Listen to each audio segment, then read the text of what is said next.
નમસ્કાર, આપ જોઈ રહ્યા છો જનસાક્ષી ન્યૂઝ। નજર કરીએ આજના મુખ્ય સમાચારો પર। અંકલેશ્વર સબ ડિવિઝનના રૂરલ શહેર બી ડિવિઝન અને પાનોલી પોલીસ મથકમાં ઝડપાયેલા ₹24,25,000ના વિદેશી દારૂની 14,000થી વધુ નંગ બોટલનો હાંસોડ રોડ ઉપર આવેલ આમળા ખાડી પાસે નાશ કરવાની પ્રક્રિયા હાથ ધરવામાં આવી હતી।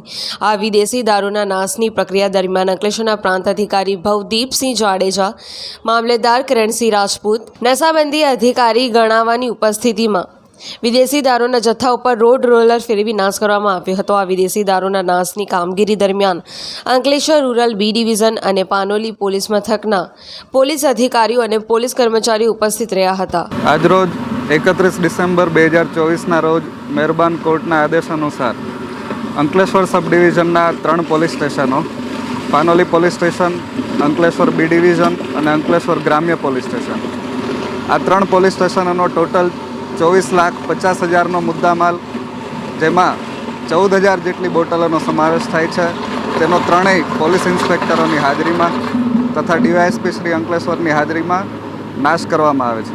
પિન્ટુ મોદી, જનસાક્ષી ન્યૂઝ, અંકલેશ્વર।